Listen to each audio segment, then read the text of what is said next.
Lapangkanlah tempat kemahmu,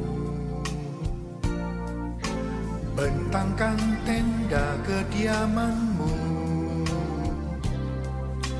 Jangan menghemat, panjangkan talinya dan pancangkan kokoh patokmu. Lapangkanlah tempat kemahmu, bentangkan tenda kediamanmu.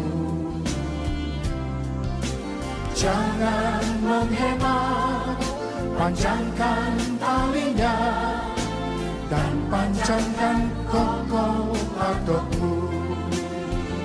Sebab engkau kan mengembang ke kanan ke kiri, keturunanmu kan memperoleh bangsa-bangsa dan mendiami kota-kota sunyi.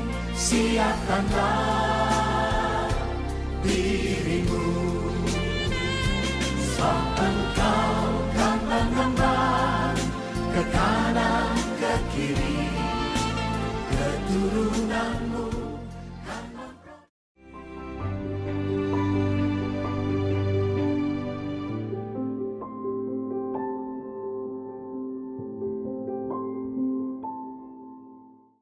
Shalom Bapak Ibu Saudara yang kasih Tuhan, kita bertemu kembali di ibadah minggu ini.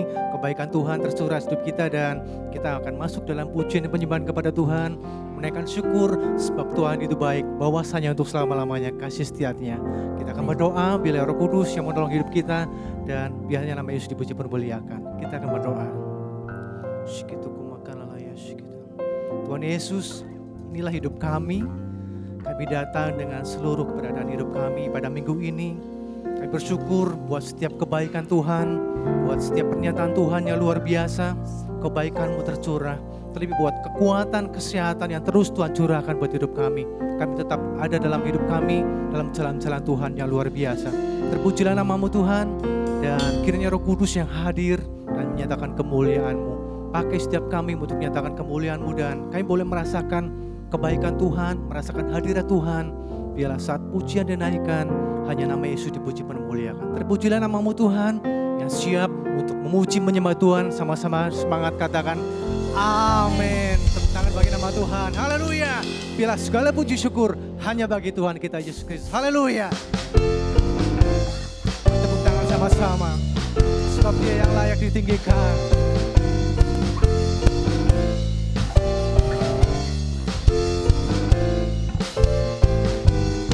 Segala puji syukur hanya bagi-Mu Tuhan, sebab Kau yang layak dipuja. Kami mau bersorak tinggikan nama-Mu. Haleluya. Segala puji syukur hanya bagi Tuhan. Segala puji syukur hanya bagi-Mu Tuhan.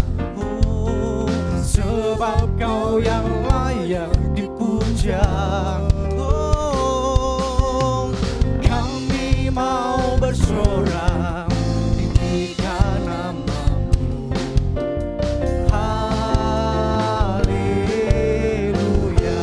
Sambil melambaikan tangan katakan soraklah haleluya. Soraklah haleluya.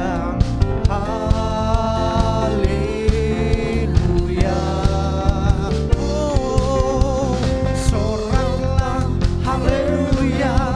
Soraklah haleluya. Haleluya. Biar sorak-sorai pujian syukur hanya bagi Tuhan. Haleluya. Segala puji syukur hanya bagi-Mu Tuhan. Amin. Sebab Kau yang layak dipuja. Kami mau bersorak tinggikan nama-Mu. Haleluya. Dengan semangat kebaikan dan katakan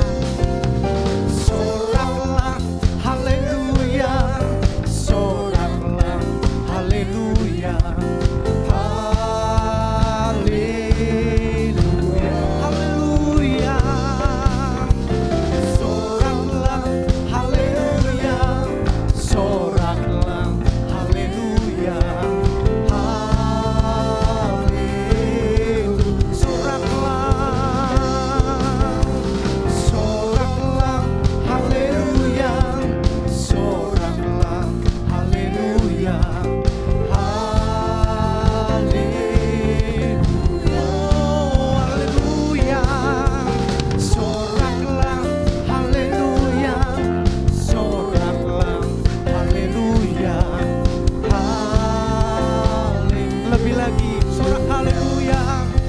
Oh, soraklah haleluya, soraklah haleluya. Haleluya, haleluya. Soraklah haleluya, soraklah haleluya. Haleluya, haleluya. Haleluya.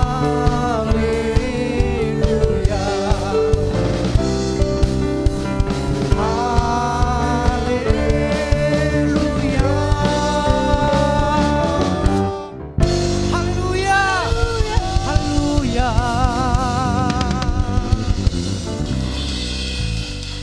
Ada sukacita yang besar yang Tuhan terus curahkan buat hidup kami. Terima kasih Tuhan buat pemeliharaanmu yang sempurna. Terima kasih Yesus. Ini setiap hidup kami Tuhan. Kami mengangkat tangan, kami bersyukur buat setiap kebaikan Tuhan. Haleluya. Terima kasih ya Bapa. Penyertaan-Mu sempurna. Kasih-Mu melimpah.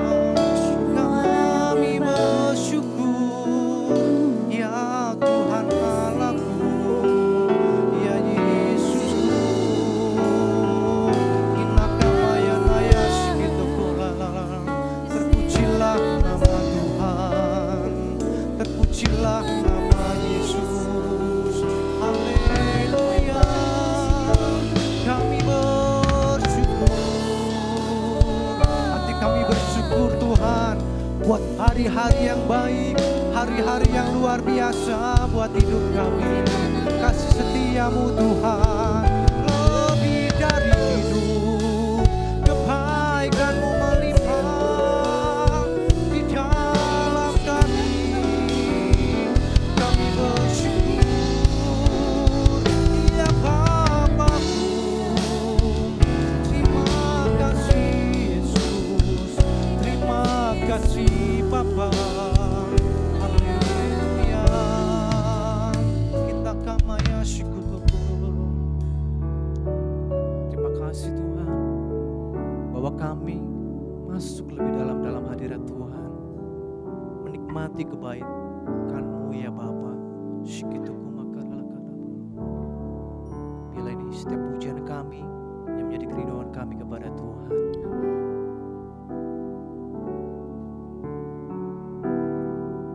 Jiwaku merindukan-Mu, ya Allah yang hidup.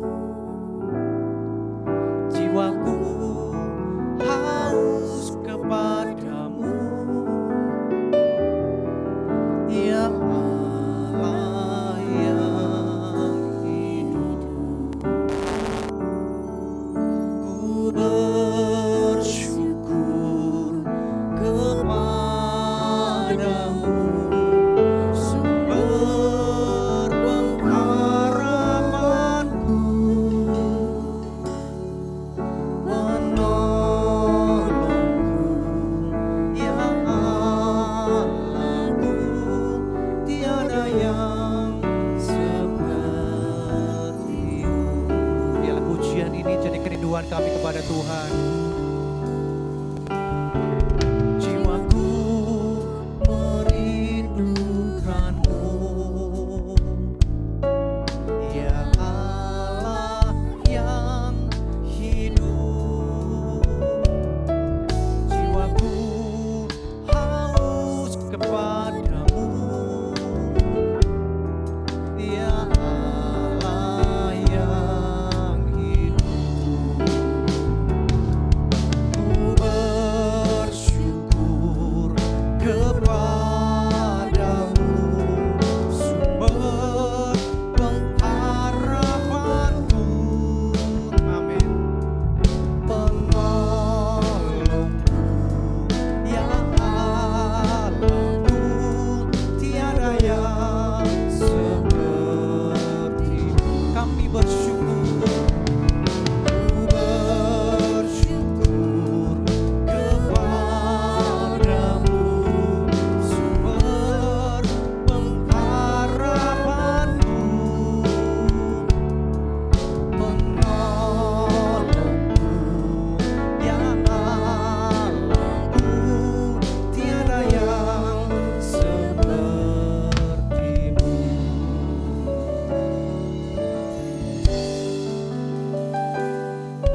Yesus yang selalu membuatku terpesona. Segala pujian bagi-Mu ya Tuhan. Hanya Kau yang layak puji. Hanya Kau Allah yang besar, ajaib dan mulia. Kau Yesus yang selalu membuat terpesona. Segala pujian bagi-Mu ya Tuhan. Hanya Kau yang layak puji. Lebih lagi nyanyikan kepada Tuhan. Oh, Kau Allah yang besar, ajaib dan mulia. Kau Yesus yang selalu membuatku terpesona. Segala pujian bagi-Mu ya Tuhan. Hanya Kau yang layak puji. Hanya Kau yang layak puji. Hanya Kau yang layak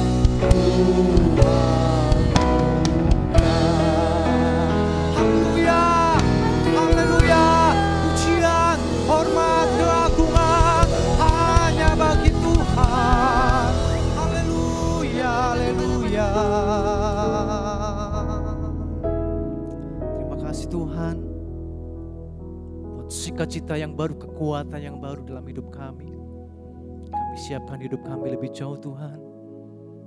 Bila kebenaran firman Tuhan itu terus melekat dalam hati pikiran kami jadi pelaku-pelaku yang setia kepada Tuhan. Biarlah Roh Kudus yang mengajarkan kepada setiap kami tentang jalan-jalan-Mu yang ajaib. Segitu kumakala palau.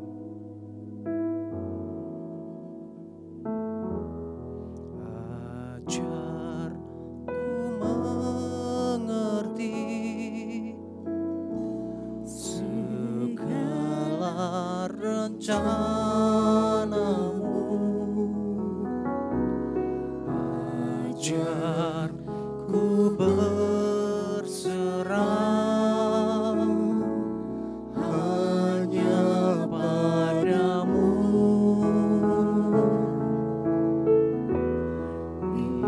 Pimpinlah jalanku dalam terang firman-Mu. Ajar ku berharap hanya padamu.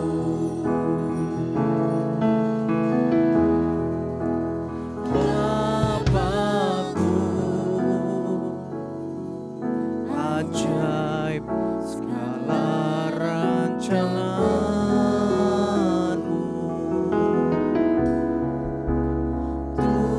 Tuhanku, heran perbuatan-Mu. Engkau sanggup mengadakan segala yang ku perlukan. Menurut kehendak-Mu terjadilah. Ajar kepada setiap kami Tuhan tentang jalan. Ajar ku mengerti segala rencana-Mu. Ajar ku berserah hanya padamu.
kasih Tuhan, pujian, hormat, kemuliaan bagi nama Yesus dulu, sekarang, selama-lamanya.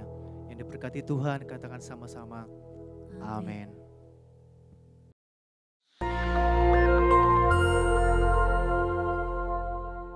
Shalom saudara, pandemi adalah suatu penyakit yang menyebar ke seluruh dunia dan mengakibatkan kematian dalam jumlah yang besar. Dunia pernah menghadapi beberapa pandemi dan hari-hari ini kita sedang menghadapi pandemi COVID-19. Nah, banyak yang bertanya, apa makna pandemi ini bagi orang percaya? Untuk menjawab pertanyaan ini, mari kita melihat dua hal berikut terlebih dahulu. 1. Dosa adalah akar dari sakit penyakit. Tuhan menciptakan manusia dan menempatkannya di Taman Eden dalam kondisi yang ideal. Tidak ada kejahatan, penderitaan atau sakit penyakit. Namun kondisi yang ideal tersebut menjadi rusak ketika manusia menggunakan kehendak yang dimilikinya dengan cara yang keliru. Iblis memberikan pendapat yang salah dengan cara yang menarik, sehingga akhirnya Hawa mengambil buah pengetahuan baik dan jahat, memakannya, demikian juga diikuti oleh Adam. Akibatnya, dosa masuk ke dalam kehidupan manusia dan menurunkan kutuk, sakit penyakit, kekacauan, dan kematian kekal. 2. Anak-anak Tuhan tinggal di dalam dunia yang berdosa. Kita perlu mengetahui bahwa kita sebagai orang percaya tinggal di dalam dunia yang sudah jatuh dalam dosa. Oleh karenanya, anak-anak Tuhan sangat rentan terhadap akibat-akibat dosa. Namun buat anak-anaknya, Tuhan memberikan perlindungan yang luar biasa. Ada pagar yang mengelilingi anak-anak Tuhan yang tidak dapat ditembus oleh si jahat. Jika si jahat ingin mencobai anak-anak Tuhan, mereka memerlukan izin dari Tuhan. Dan salah satu syarat Tuhan adalah pencobaan itu tidak boleh melampaui kekuatan manusia. Kita harus ingat, diberikan izin atau tidak, itu adalah kedaulatan Tuhan. Pada hari-hari ini, iblis terus bekerja untuk meningkatkan pencobaan guna mengacaukan manusia. Sehingga manusia tidak fokus pada Tuhan dan rencananya. Melalui berbagai hal, termasuk COVID-19, iblis bekerja membuat manusia takut, kacau, dan hanya berfokus menyelamatkan diri secara fisik. Di dalam hikmatnya yang tinggi dan tidak terselami oleh manusia, Tuhan mengizinkan virus itu ada. Nah, berdasar dua hal tersebut, kini kita akan melihat kehidupan Ayub agar mengerti makna pandemi bagi kehidupan orang percaya. Saudara, Ayub dicatat sebagai orang yang saleh, jujur, takut akan Tuhan, dan menjauhi kejahatan. Tuhan memberkati Ayub dan segala usahanya. Ternaknya berkembang biak mencapai ribuan. Ayub diberkati dengan 7 anak laki-laki dan 3 anak perempuan. Semua berjalan dengan baik, sampai suatu hari Ayub mengalami hal yang tidak menyenangkan. Semua anaknya mati, ternaknya habis, dan tubuhnya menderita penyakit bara. Ayub begitu menderita kesakitan sampai-sampai mengutuki hari kelahirannya. Ayub tidak tahu apa yang terjadi di hadapan Tuhan. Ayub 2 ayat 1 mencatat, pada suatu hari datanglah anak-anak Allah menghadap Tuhan, dan di antara mereka datang juga iblis untuk menghadap Tuhan. Iblis datang menghadap Tuhan dan meminta untuk mencobai Ayub. Tuhan mengizinkan hal itu karena Tuhan tahu bahwa Ayub dapat mengatasinya. Tuhan mengizinkan pencobaan ini adalah untuk menguji motivasi, memurnikan, dan menghasilkan pertobatan. Pada akhirnya tujuan Tuhan tercapai ketika Ayub berkata, hanya dari orang saja aku mendengar tentang engkau, tetapi sekarang mataku sendiri memandang engkau. Oleh sebab itu, aku mencabut perkataanku dan dengan menyesal aku duduk dalam debu dan abu. Ayub bertobat dan masuk dalam suatu dimensi rohani yang baru dalam hidupnya. Saudara, dari mempelajari apa yang dihadapi Ayub, maka ada 3 hal yang Tuhan kehendaki dari penyakit atau pandemi yang menimpa kita orang percaya. Yaitu, 1. Tuhan menghendaki kita orang percaya memiliki motivasi yang benar dalam mengiring dan melayani Tuhan. 2. Tuhan menghendaki kita orang percaya menjadi orang-orang yang murni. Jika diibaratkan emas, Tuhan tidak menghendaki emas 23 karat. Tuhan mau emas 24 karat. 3, Tuhan menghendaki kita bertobat, berbalik dari jalan-jalan yang jahat, dan bergantung hanya kepada Tuhan. Kesimpulannya, Tuhan yang kita sembah dan layani adalah penguasa yang maha tinggi. Tuhan yang berkuasa atas segala sesuatu. Tuhan memiliki banyak cara untuk membawa umatnya hidup dalam persekutuan yang indah. Pencobaan yang diizinkan oleh Tuhan ada dalam pertimbangan hikmat Tuhan yang sungguh alangkah dalamnya. Tuhan pasti akan memberikan jalan keluar dari pencobaan tersebut. Dan pada akhirnya kita semua masuk ke dalam dimensi yang baru. Tuhan Yesus memberkati. Amin.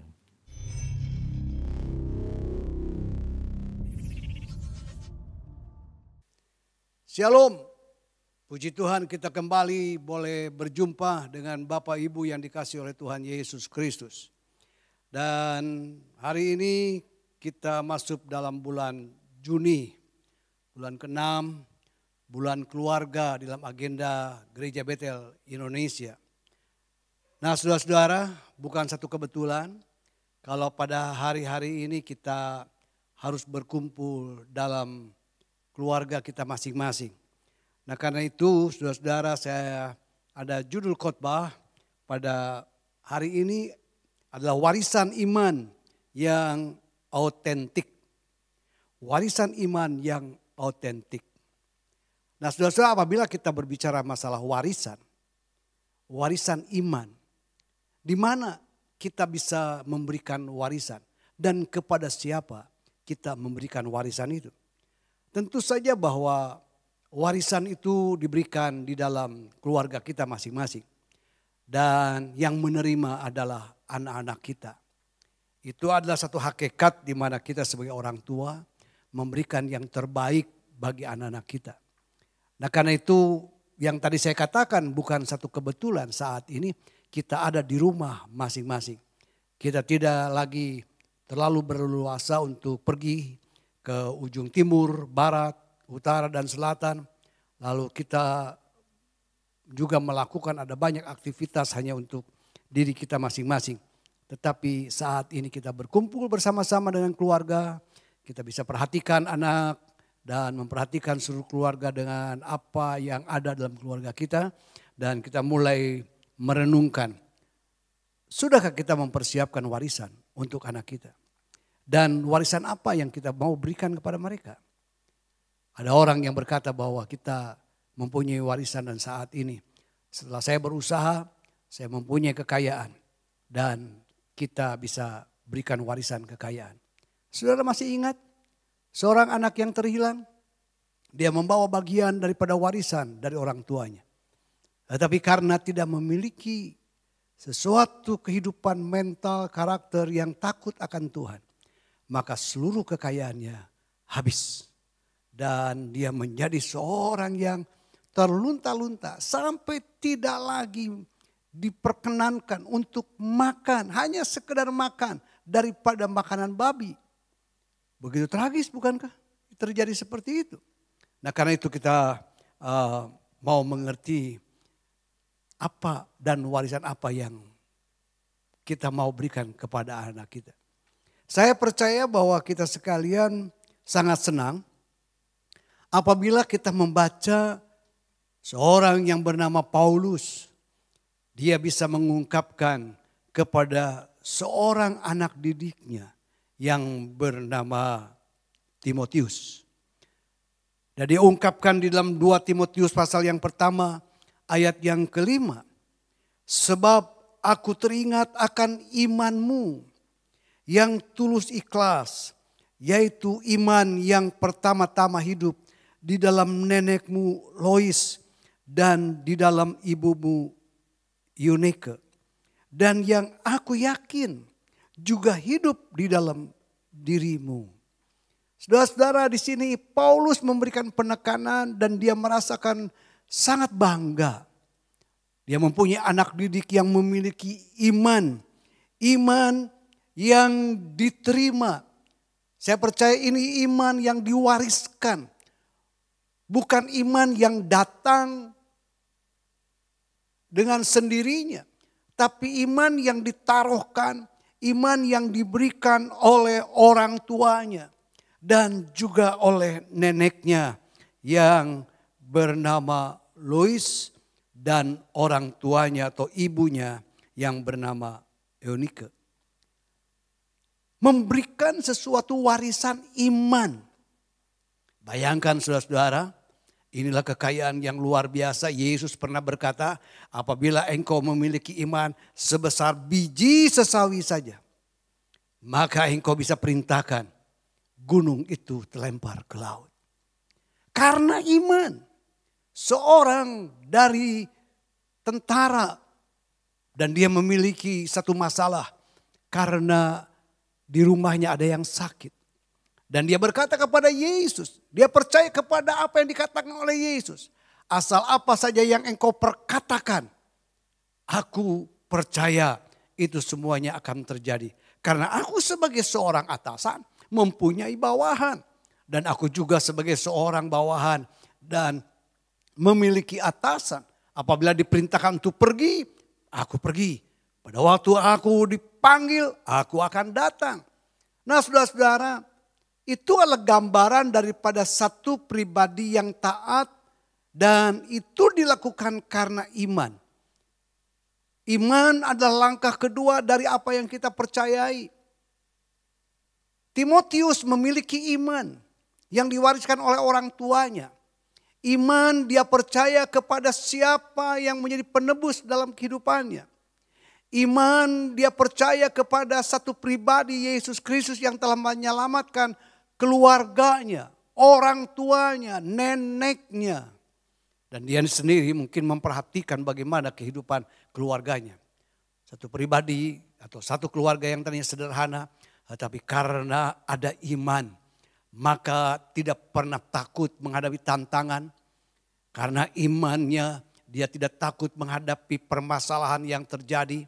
Karena imannya kepada Kristus Yesus, dia tidak takut menghadapi kelaparan dan lain sebagainya. Dibuktikan kita bisa melihat siapakah Timotius, orang yang beriman itu. Bagaimana sikap dan tindakannya sebagai seorang yang sungguh-sungguh beriman. Dan dia yang menerima warisan iman itu. Di dalam 1 Timotius pasal yang keempat. Saya ulangi lagi.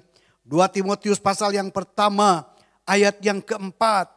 Dan apabila aku terkenang akan air matamu yang kau curahkan, aku ingin melihat engkau kembali supaya penuhlah sukacita. Paulus berbicara dengan jujur, dia sangat bersukacita apabila dia bisa berjumpa dengan yang namanya Timotius. Bukan bersukacita karena ketemu dengan Timotius. Timotius adalah seorang yang gagah. Seorang anak muda yang tampan. Tetapi Paulus merasakan sukacita untuk berjumpa dengan yang namanya Timotius. Karena Timotius adalah seorang pribadi yang memiliki iman. Dan dia mau membayar harga sebagai seorang hamba Allah yang terpanggil, terpilih untuk melaksanakan tugas amanat agung. Pada waktu-waktu itu tentu saja bahwa untuk memberitakan Injil bukan satu hal yang gampang. Ada perjalanan yang harus dia bayar. Ada waktu yang dia harus bayar. Ada sesuatu pengorbanan di dalam mental, di dalam kehidupannya sebagai satu pribadi yang masih muda. Mungkin dia juga sebagai satu pribadi yang anak muda yang tadinya mempunyai pengharapan di dalam karirnya. Di dalam apa yang dia bisa kerjakan sebagai seorang anak muda dalam yang terdidik. Jadi pada waktu itu dia menanggalkan haknya. Dia bayar harga dengan meninggalkan apa yang menurut pikiran tadinya adalah tempat yang sangat nyaman. Sangat didambakan sebagai seorang anak muda. Tetapi dia harus pergi mengabarkan Injil. Dia harus menghadapi banyak tantangan dari orang-orang yang benci kepada Injil. Dikatakan di sini. Dia sebagai seorang orang yang beriman sempat mencucurkan air mata. Ada banyak tafsiran tentang soal air mata yang dikeluarkan oleh Timotius. Mungkin juga air mata di dalam penderitaan, bisa juga. Tetapi juga bisa saja air mata merasakan satu kasih. Dia memiliki iman di dalam Kristus Yesus. Dia menikmati kasih Bapa dalam kehidupannya. Dia bisa mencucurkan air mata. Dia tidak pernah takut menghadapi ancaman secara fisik. Dia tidak pernah merasa goyah oleh karena ada banyak omongan, gosip dan lain sebagainya. Atau cercaan, fitnahan dan lain sebagainya. Karena dia yakin, dia percaya, dia beriman memiliki Yesus yang mengasihi dia. Saya percaya pada waktu tersungkur dia di bawah kaki Tuhan. Mengingat akan kasih Allah. Kasih dalam Yesus Kristus. Dia biarpun mengeluarkan air mata. Tapi air mata bukan air mata kesedihan. Bukan air mata penderitaan. Tapi air mata kebanggaan. Karena dia memiliki Tuhan Juru Selamat dalam hidupnya. Yang selalu membela. Dan dia mungkin seringkali berkata, Tuhan, siapakah aku ini?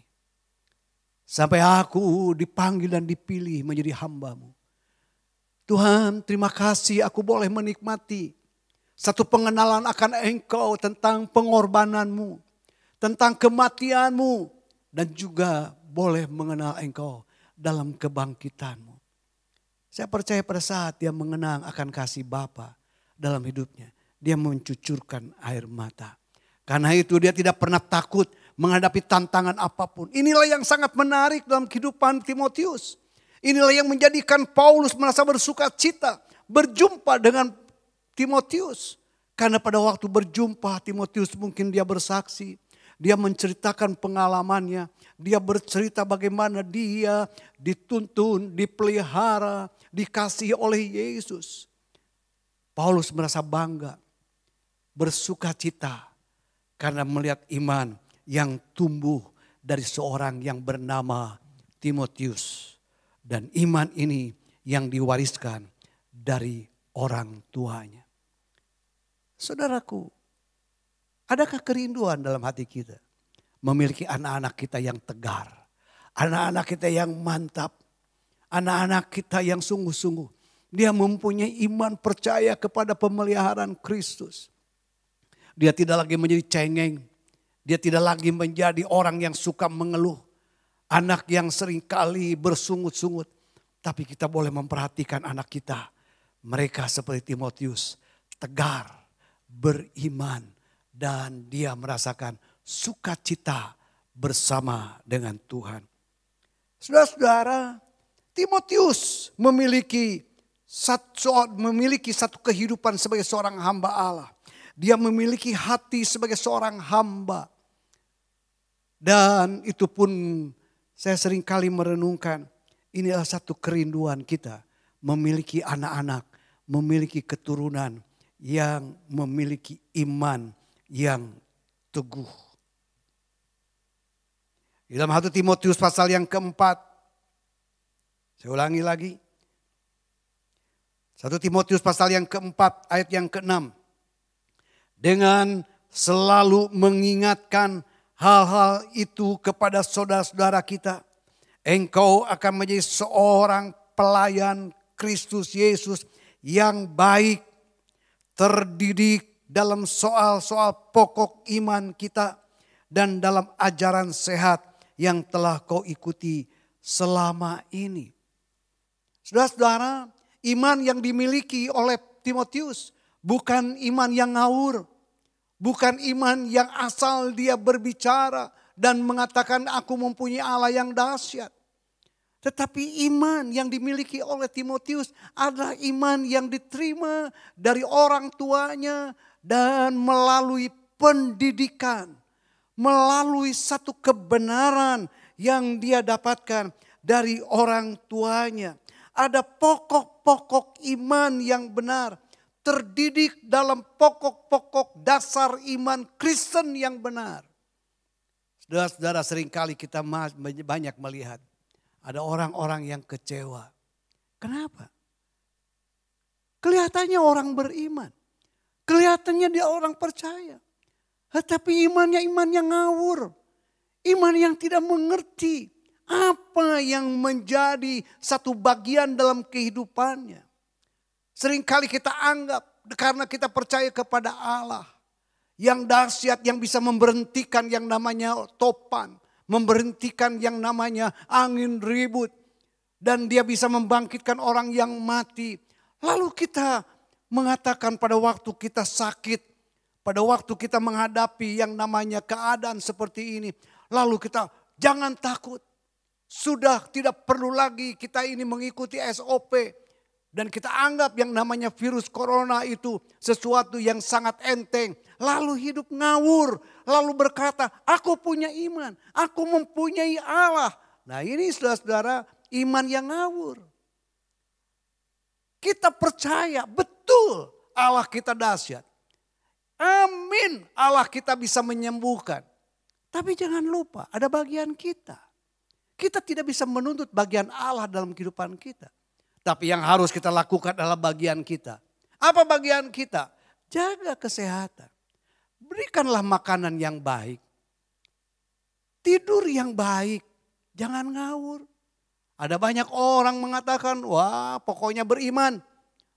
Di mana dia melihat air yang banjir pun dia berkata, aku mau melintasi, aku percaya Tuhan akan menolong aku di tengah-tengah air yang deras ini.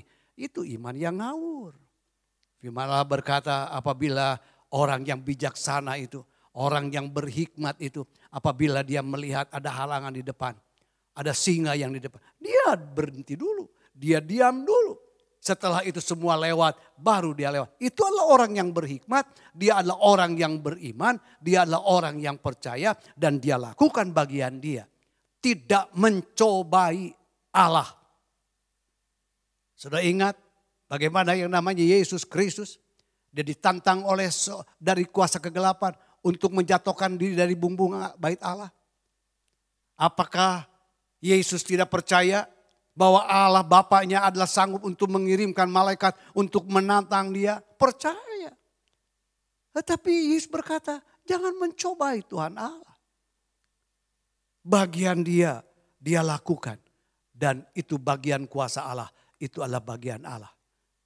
Saudara-saudara, dengan kata yang lain, Timotius bukan orang anak yang beriman, tapi iman yang ngawur. Tapi Timotius adalah seorang pelayan Kristus Yesus yang baik, yang mengerti mana bagian dirinya, mana bagian Bapa. Nah ini orang tua harus bisa mendidik anak-anak kita, memberikan warisan kepada anak-anak kita. Saya sangat sedih, ada anak-anak kita, ada anak-anak orang Kristen, ada anak-anak orang percaya dalam rumah tangganya rebutan warisan. Ingat anak-anak, warisan bukan hak dari anak-anak. Biarpun Bapa memang akan mewariskan kepada anak-anak. Tapi anak-anak tidak boleh mengatakan bahwa itu warisan untuk aku. Warisan adalah hak prerogatif daripada Bapa. Bagian kita sebagai anak taat, sungguh mengasihi Tuhan, beriman, percaya apa yang kita kerjakan Tuhan memberkati kita sesuai dengan rencana dan kehendaknya. Adapun apabila satu kali waktu Bapa memberikan warisan, puji Tuhan, itu Bapa berikan. Kalau Tuhan berikan kesembuhan, puji Tuhan, itu adalah Bapa yang menyembuhkan. Kalau Tuhan berikan kelepasan dari segala masalah, puji Tuhan. Itu adalah bagian Bapa dan saya percaya Bapa yang baik pasti memberikan warisan dan memberikan hal-hal yang baik.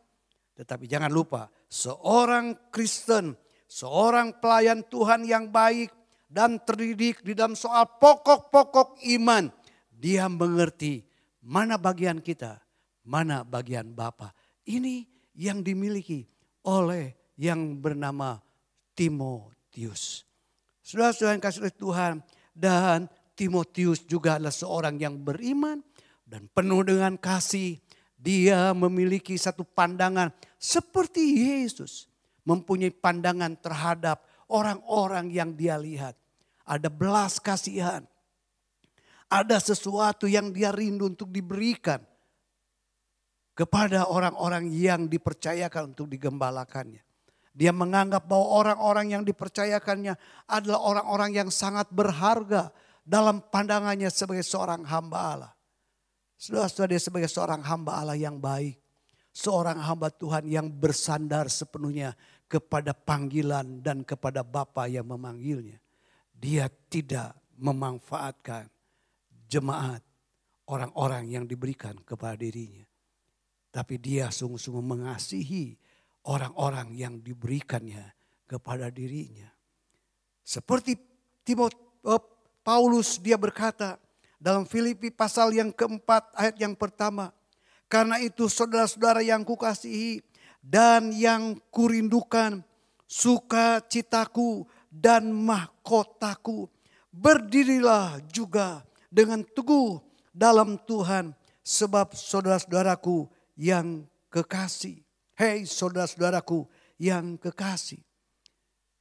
Paulus sebagai seorang yang beriman, dia juga menunjukkan iman yang benar, iman yang terdidik, iman yang sungguh-sungguh memiliki dasar iman Kristen yang teguh. Dia memandang jemaat bukan menjadi sesuatu komoditas untuk kepentingan dirinya. Tapi dia melihat yang namanya jemaat adalah orang-orang yang dikasihi, orang-orang yang menjadi mahkota, dan dia menasehati.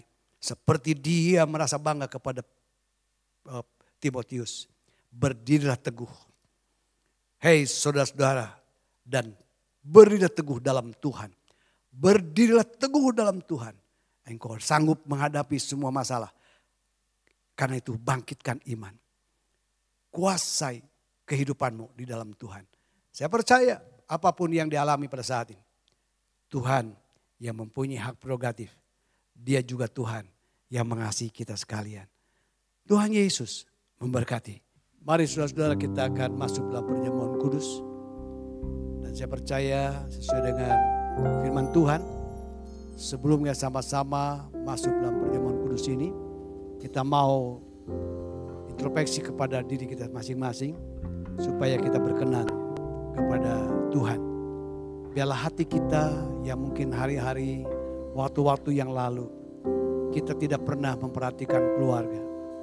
Tapi biarlah kali ini kita sungguh-sungguh boleh memandang keluarga sesuatu lembaga yang Tuhan berikan pada kita.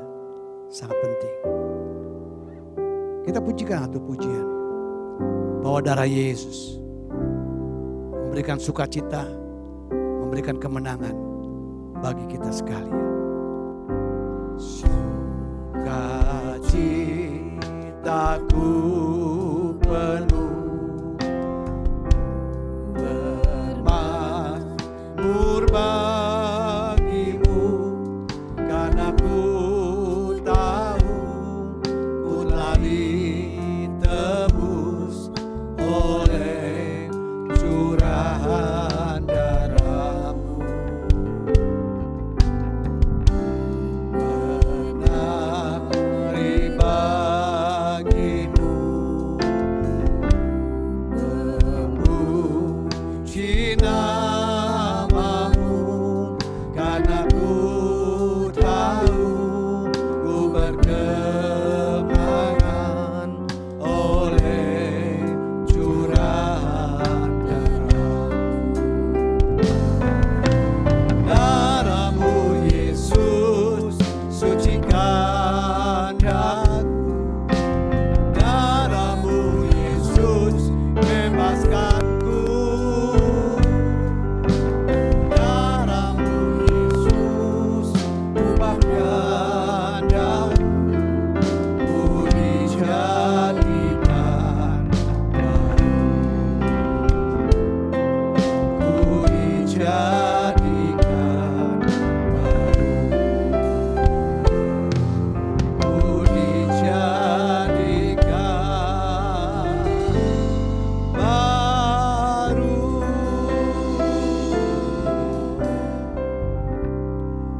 Dan ketika mereka sedang makan, Yesus mengambil roti, mengucap berkat, memecah-mecahkannya, lalu memberikannya kepada murid-muridnya dan berkata, ambillah, makanlah, inilah tubuhku.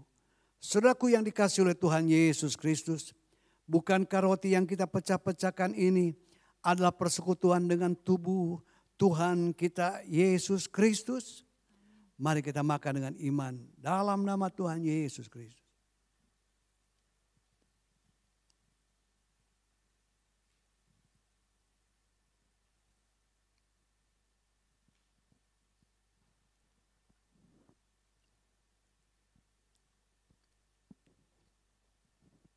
Sesudah itu, ia mengambil cawan, mengucap syukur, lalu memberikan kepada mereka dan berkata, minumlah kamu semua dari cawan ini, sebab inilah darahku, darah perjanjian yang ditumpahkan bagi banyak orang untuk pengampunan dosa. Saudara-saudaraku yang dikasihi oleh Tuhan Yesus Kristus, bukankah cawan pengucapan syukur yang atasnya kita ucapkan syukur adalah persekutuan dengan darah Tuhan kita Yesus Kristus? Mari sama-sama kita minum dengan iman dalam nama Tuhan Yesus Kristus.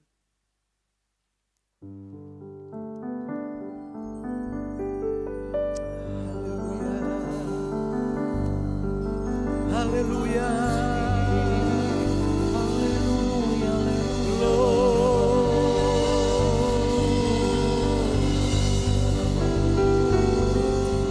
Terima kasih Tuhan.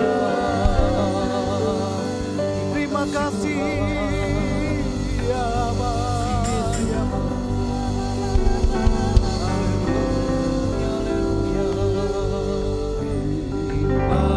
kasih Yesus.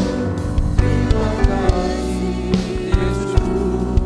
Puji syukur hanya bagi Tuhanku. Terima kasih Yesusku, puji syukur hanya bagi Tuhanku. Puji syukur hanya bagi Tuhanku. Puji syukur hanya bagi Yesus.